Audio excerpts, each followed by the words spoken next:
Hi guys, we're back with another episode of Who Said What with I'm Heba. And I'm Nira.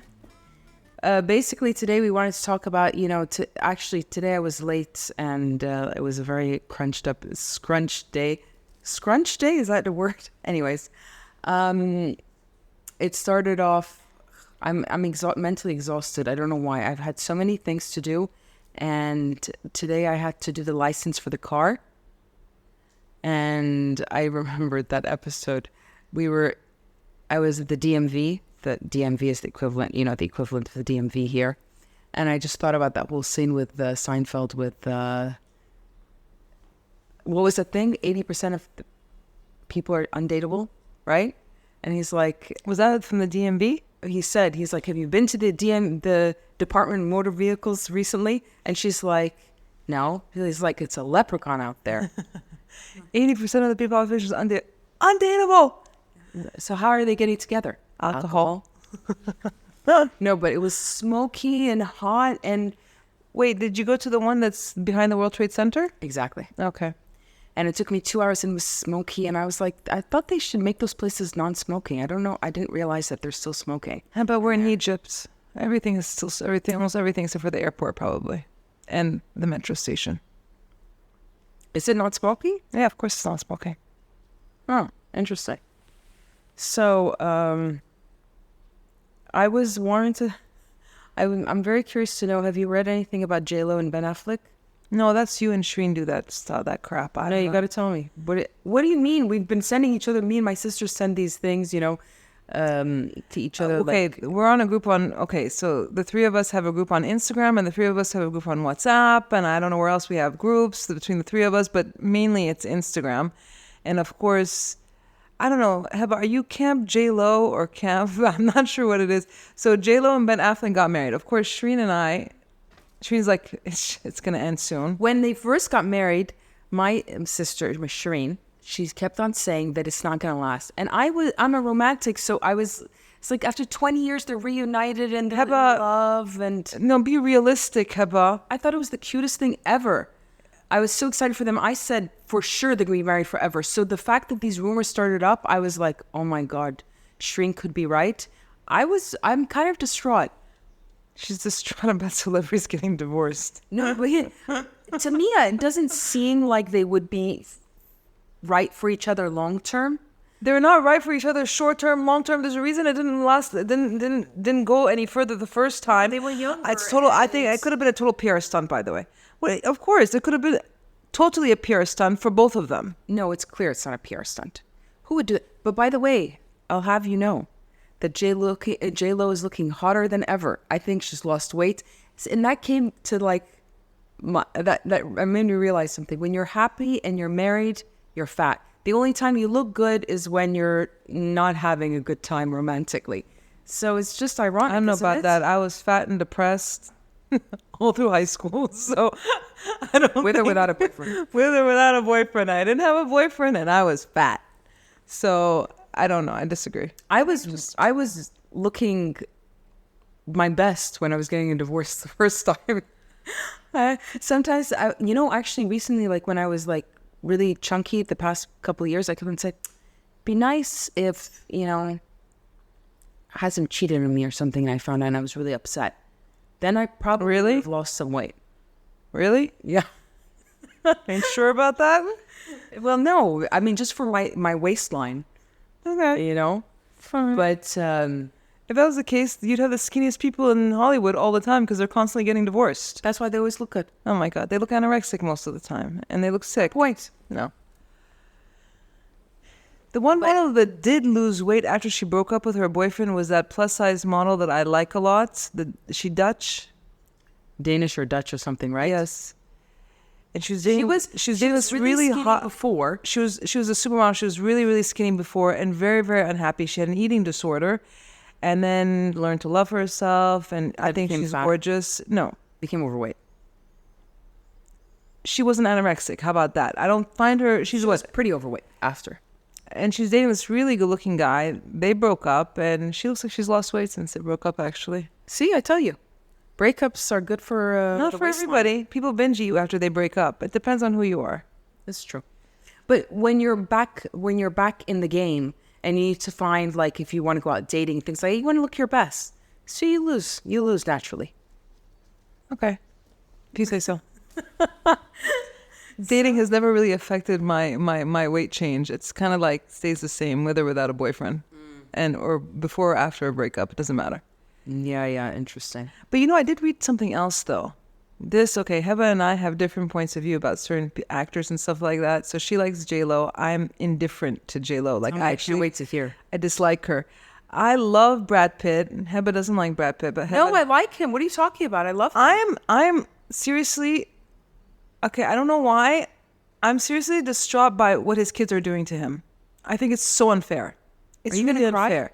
No, I'm not going to cry. But I think it's really unfair how 3 of his kids have dropped his name in their name. And 2 of them, they didn't drop it, but they've been bashing him nonstop. And the last one is like Switzerland. He's not saying anything. Which one? Knox. Oh. But like the 3 girls have all dropped Pitt in their name. Really? Yeah. That's pretty bad. I'm sorry, I like Angelina. No, Angelina Jolie, I think she's got some admirable qualities, but when it comes to relationships, there's something off there. There's something off there. All of them have something off in relationships. No, it's They're- okay. Like I'm sorry. No, I'm sorry. The way, like, okay, so he left what's her name for her, and according to her, we didn't start dating till after he left. No, but by the way, double case, nobody forced him to leave anybody for her. I'm not saying that. I'm not saying that. I'm not saying that. He's very good. He's charismatic. He's okay, fine. He has, but his he vices. obviously has a side to him that is not. They great. all do. They all do. Yeah. He has his vices. He has his issues, but Sometimes forgive. He definitely looks like he's trying to make amends. I'm sorry. Okay, Robert Downey Jr. was a drunk and a drug addict. We can go through the list of all of them. Okay, but and then you try to make amends. I mean, you really mess up, you try to make amends. So there's no reason in bashing him still. So she's quite brutal.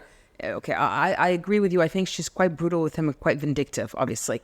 But there are some people like her. I don't know why I feel like I understand. Because she's a Gemini. Because I'm a Gemini. And Angelina Jolie is a Gemini. By the way, Brad Pitt is Sagittarius, so I totally get him too, by the way. He's a guy just Sagittarius, so you can't relate to him. No. Guys and girls are exactly the same in Sagittarius, by the way. Exactly the same. Okay, but he obviously has substance abuse problems, which I didn't realize. I thought he looked like the most, grounded, great partner. The only thing, though, is that, okay, this is so gossip. This is so Hollywood gossip. Apparently, he was actually the same with his first wife, Jennifer Aniston. He was the same. He had substance problems, and she had a hard time, I think, with that. But their relationship didn't last as long. Obviously, Jennifer Aniston seems more grounded than Angelina Jolie. Not more grounded, like less impulsive, probably. I don't know. Whatever it is. I don't know how to explain it. But I think that Angelina Jolie, I think people jump the gun and think that a lot of people hate her. And I would say that she has pretty good qualities. She's very humane. She seems very devoted to her kids. But I think this is a Gemini thing, I think, is that we take until we can't take anymore. Maybe that was the point of no return for her. And it's and maybe she was villainized. She's villainized a lot because of this whole thing. She's the one who's painted in a bad light, not him. But he's also painted in a bad light. Not really. Everybody's much more sympathetic towards him and empathize with him than with her. Because she's totally bashing him and taking his name through the thing. He didn't do that with her, by the way. Because she was on the receiving end of his bad behavior. If you look at it in that sense. He is now on the receiving end of her. Yeah, basically completely. It's like one bash out of the other, which doesn't necessarily. It's not good what she's doing, obviously. But I think that she probably took a lot, and then when she flipped, and now she's basically killing him. But he seemed like this super nice and turning their kids against him as well. Potentially. Not really, but apparently they were saying that they all, because he kind of beat her up in front of them. Not beat her up, that's not fair, but was a little bit, he had substance abuse and he would become verbally abusive. And I think he threw, he pushed her against the wall or something, and he poured wine down her head, on her face, and that's abusive. Yeah. Right? Okay. Yeah. I mean, it's like that whole, were we talking about that other time, the P. Diddy thing? We're talking like that P. Diddy thing. Would you ever believe that if you didn't see the video? I wouldn't have. I didn't realize that like somebody that is, I don't know, I guess maybe this sounds naive, but I thought somebody who is successful, who has money, who is doing something obviously that he loves, I would think his career is something that he loves. I would never imagine that he'd be beating the shit out of his fiance or his wife at the time, or his girlfriend, or whoever it was, beating the shit out of her in a hotel hallway and dragging her. I was shocked to see that video. That disturbed me. The video disturbed me. But what I was saying is that there's a side, obviously, to these people in Hollywood, and not only them, obviously, there are other people that have substance abuse, but there's a side to them that's quite ugly, and they appear as something else. So in that sense, I know what you mean, but who knows? Maybe it was much worse than it seems, and that's why she's lashing out at him. Who knows? I don't know, but I'm thinking she has a very nice side to her, so I'm thinking it must be worse than what we know. That's how I interpret it. Okay. As a woman, Yani, if she's retaliating like that, and the kids are retaliating because they're not children. They're in their teens. They were, one of them was almost 18, 19, 20. You can see these things. If you've witnessed these things, I'm sure you have your own judgment. You're not 2-year-old, right? But who knows? Who else you got? Give me more. Nothing. Can't think of anything else, actually. But on the note of Seinfeld, did you hear his last speech he gave? College speech. I thought was really, really good. He was saying about how why did the world now become so, like the young people that are graduating and this new generation, when did people become so hung up on making money? All they think about is how much money I'm going to make, how much money I want to make. That's interesting coming from a multimillionaire. Nobody said, but he said that's how he made his money. He felt that when he was younger, that's not what he thought about. He did not think about the money. He said, I didn't even think I was that funny. But I thought my job was cool. I loved my job. I loved doing the whole comedy thing. So basically, I just woke up every day happy to do what I'm doing. And he's like, I didn't think I was that good of a comedian. And eventually, I made something that did well and it kind of caught on. But I agree with him in a way. Everybody's so fixated on, I want to do something that I'm going to make so much money from. I need to make a lot of money. But the world is like, well, everything has become so much more expensive. How can you do anything unless you have money? I'm not saying, yeah, of course kids want to have money. Like, are you kidding? When you see these influencers on social media that are making millions just because they're influencers on social media, which is like not even a real job in my opinion. That's just my opinion. So nobody get all flippy and angry at me. But if you see a video going viral that has 13 million 13 million views, and all of a sudden you find this person that was nobody, regular person working probably at a bank, that has now millions just because of one video that went viral. But that doesn't last, by the way. Do you think that lasts? Because you can it's like those one-time wonders in the 80s where they had one song that was a massive hit and everybody loved them, but then after they disappeared. Yeah, but same thing with that. If you don't continue that, I don't think you're going to be. No, I'm not saying but you don't have to continue that, but what a nice jumping board to whatever else you want to do that you're passionate about. Sure, but do you think that video that you made that got 13 million views, is that khalas? It's not like now pack your bags, you've made a ton of money and that's it. No, of course not. But it's a nice jump start. Yeah, for sure. And if you want to do anything nowadays, it's costs money. I don't think he means that don't think about money. But I think, and I always say this, you remember like when we did Rise Up, I said the same thing. For me, I feel like people chase the money much more than they chase something they like. Like you're doing baking. You still do baking. Yeah. You And not making any money. Huh? But it's still something that you really like. Something I'm passionate about. If you're passionate about it, eventually you'll make money. Yeah, but the difference is that you and I've read books where they say that stick to what you're passionate about because that's where you'll make the money. Do something and do it with passion. So if people are doing stuff without passion, yeah, they might make money, but will they be happy? That's the difference. And I guarantee you, most people are not happy nowadays. I don't feel like maybe there's a false happiness, I feel.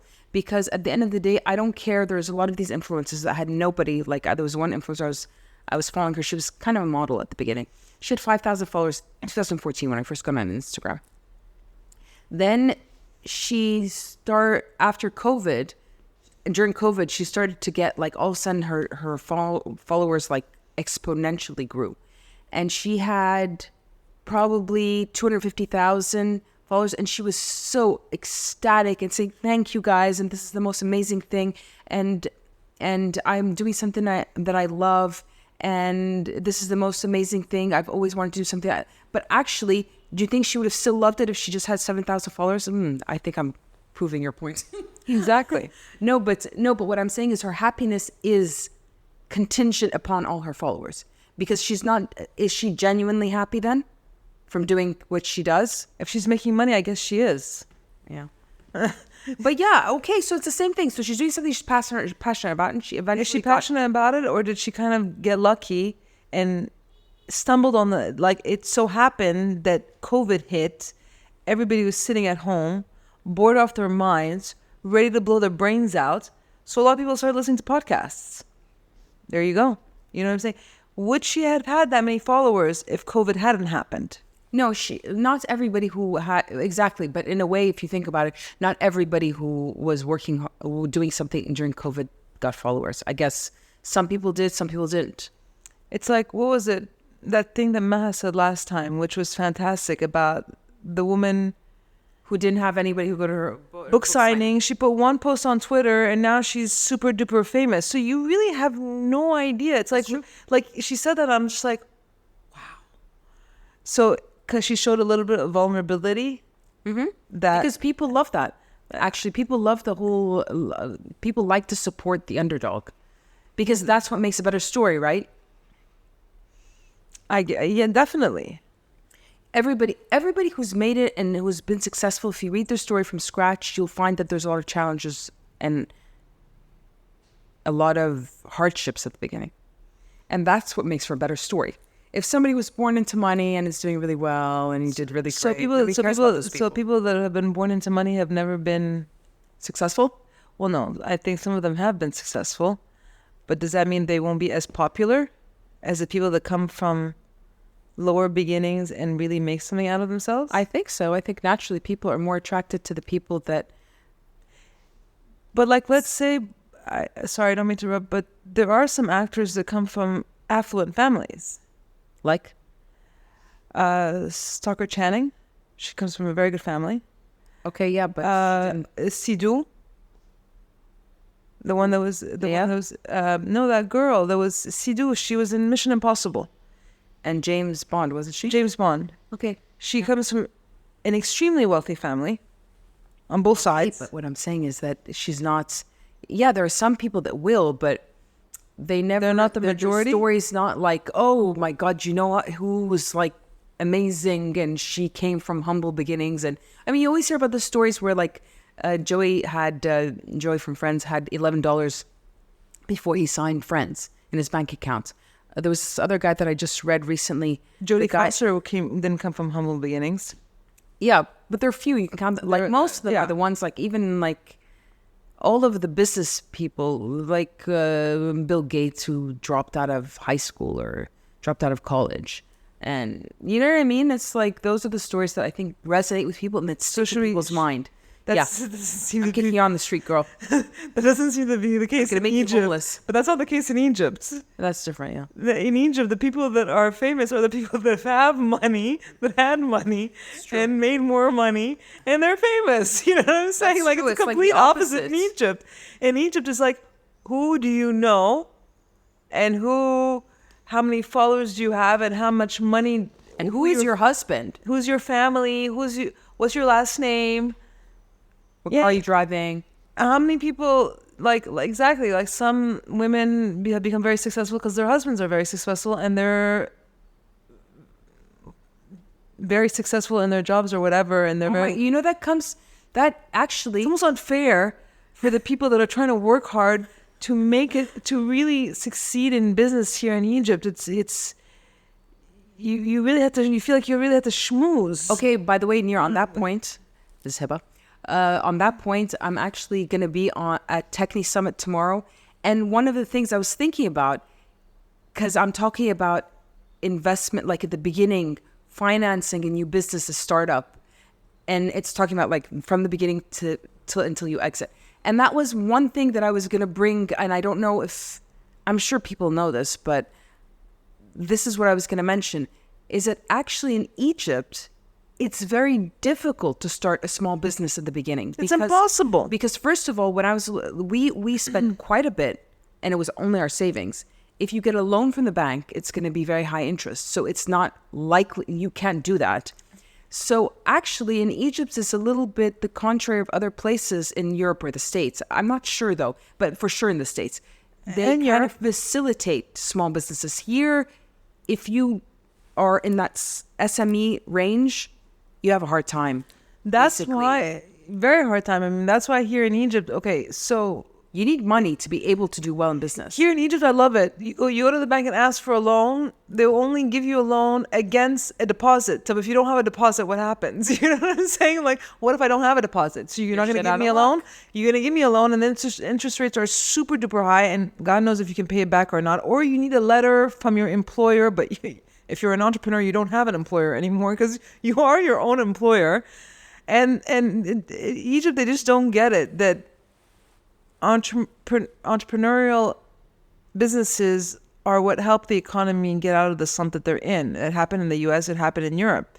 So it's actually, you want to nurture these businesses and these new ventures. The small ones. The small ones especially, because the small ones, they'll start to hire more people, and as they get bigger, they hire more people, and that's how you grow an economy. It's one of the ways you grow an economy properly, with a proper foundation. Here, it's like, then the bank will give you a loan, so you need to go to these small like investment funds and that give you money and make your case and all of that stuff. It's mind-boggling how they hinder new businesses from starting in this country. It really that bothers me. Economics 101 from by Nira Shanbo.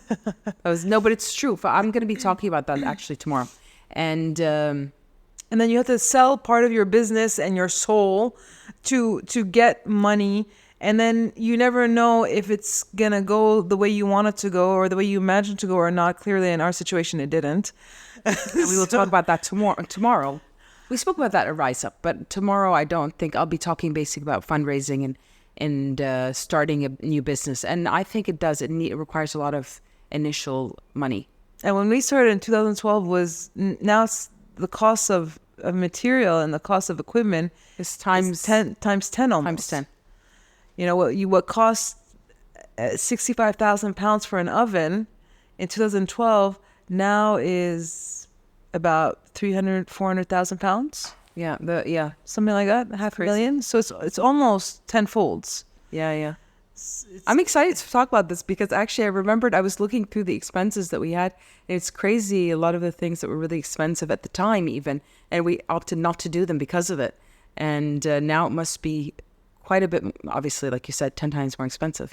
So that's insane. And then the rent has become more expensive here too. And then people here are just illogical with their rents. You know, there's a lot of money, and there's just so much greed in this country. I mean, greed is everywhere. Okay, granted, I'm not just saying in Egypt, but it's a global thing.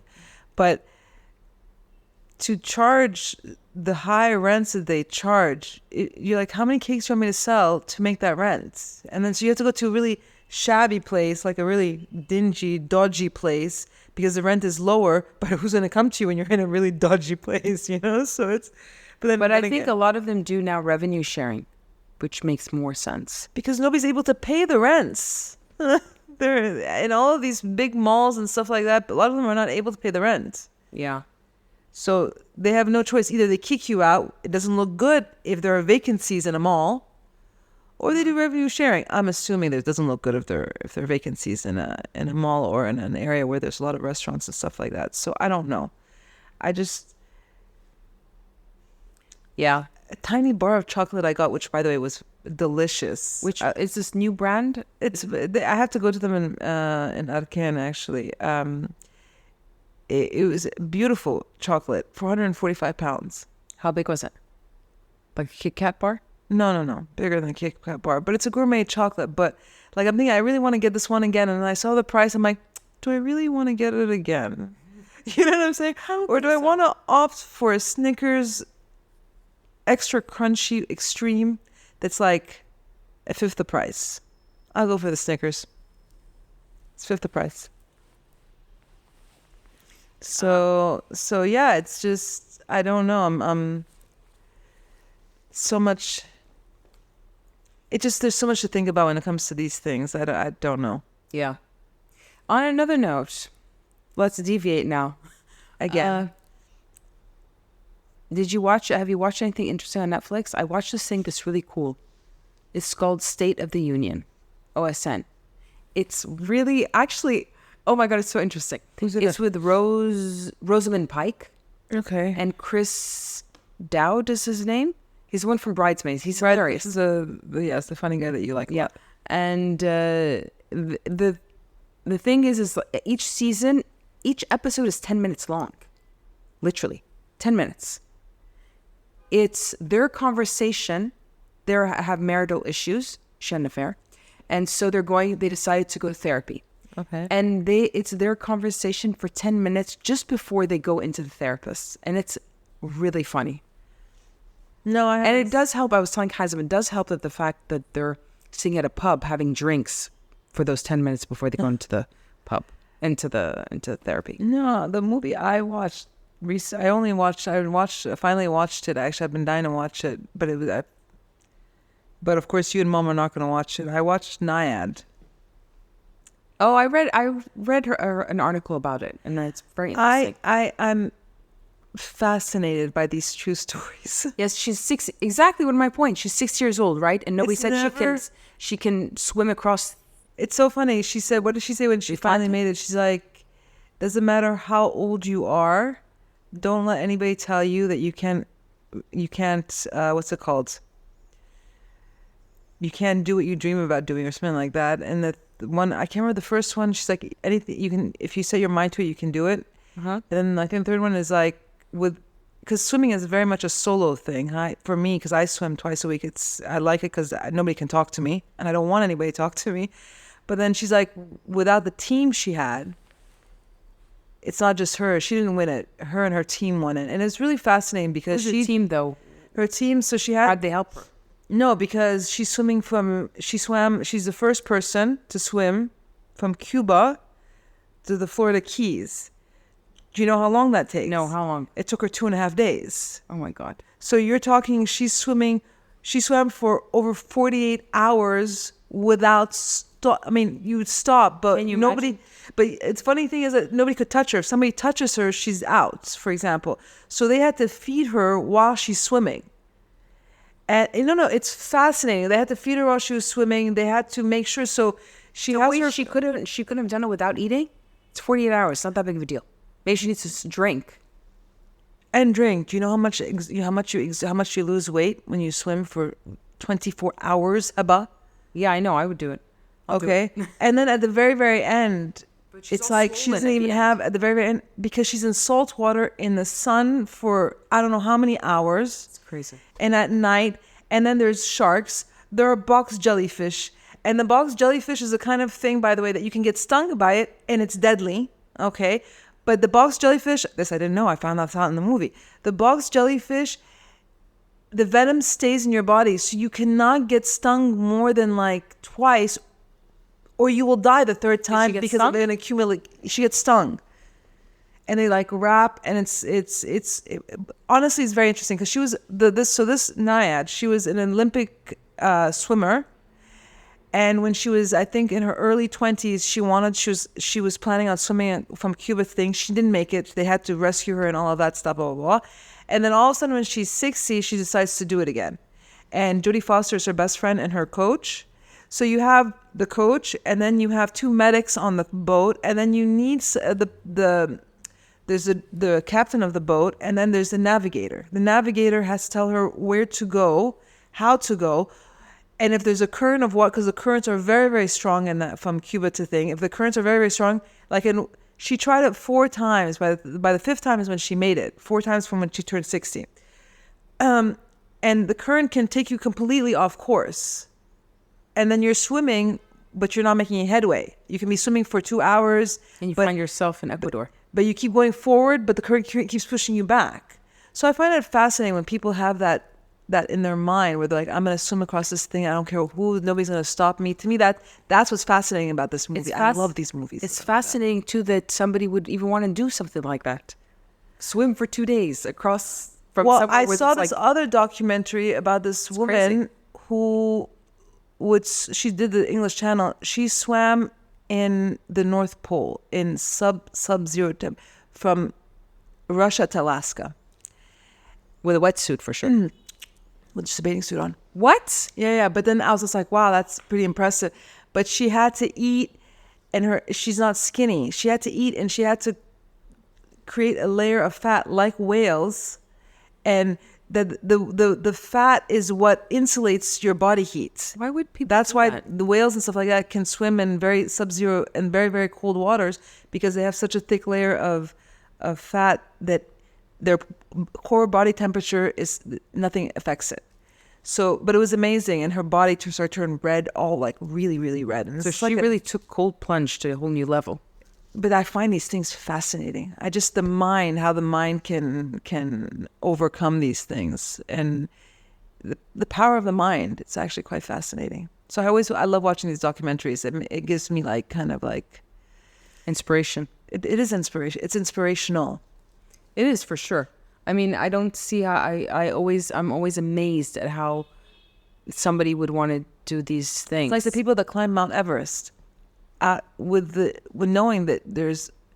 Maybe, no, I can understand that more. I can't understand the swimming thing because I wouldn't want to be, I would hyperventilate just going into this ocean and I have no idea what the hell is in that ocean. No, that freaks me out. I mean, it does freak you out, doesn't it? Oh, no, when I used to swim in the pool at 5 o'clock in the morning, it was pitch dark. I'm like, is there a shark in the pool?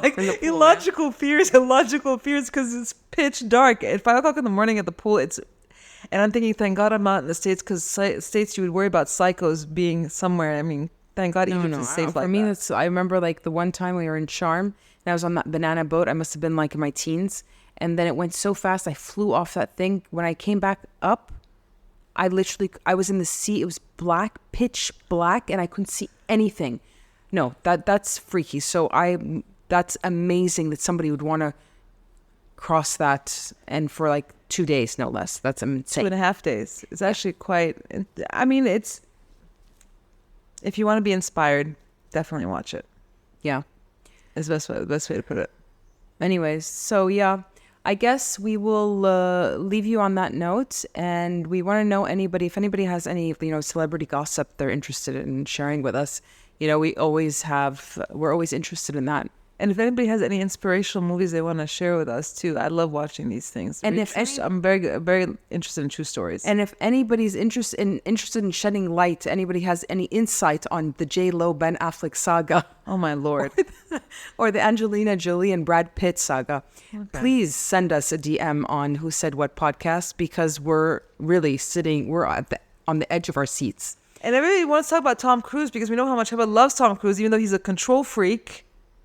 Well, he's not controlling me, girl. I just like him. See, by the way, that's another thing. You know why I like him so much? Because I find him extremely inspiring. At the age, he's over 60 and he stays in shape. He works out. He pushes himself. He does things that a lot of people, men his age, do not do. And I think because I'm aging and it sucks to age, I like people like that. And then he sends people that amazing coconut cake that's really, really delicious and not fat-free and not thinks about the sugar-free. coconut cake, and and I'm not thinking about- sugar-free. He sends it to people always on their birthday, but he doesn't eat it. Good for him. So it kind of reminds me So of you. he makes people, oh, don't even go there. You sit and buy mom's stuff all the time. Mom's like, Mom, you're going to make me fat. And you're the one that's just like, guys, I have all this bread I don't want. Take it. You remember how Nira said that her one of her biggest fears is that she fears that she would gain all the weight back. So what she does now is bakes for everybody and gives everybody food, and she doesn't eat it. I eat it. Anyways, but good for you, girl. I might throw away half of it so I don't have to eat all of it. Okay, so please let us know if you have any questions, if you have any interesting ideas for topics, if you have any questions you'd like us to answer like we did last time. Please do not hesitate to send us a DM on Who Said What Podcast. Follow and subscribe to our podcast on all the podcast platforms. So there's Apple, Spotify, Deezer, and I think there's a whole bunch of other ones. And also send us a review if you'd like. That would be great because we get more followers that way, and we get to see your feedback. So yeah, and we drop an episode every Wednesday. So we will see you next week. Have a great day. Bye.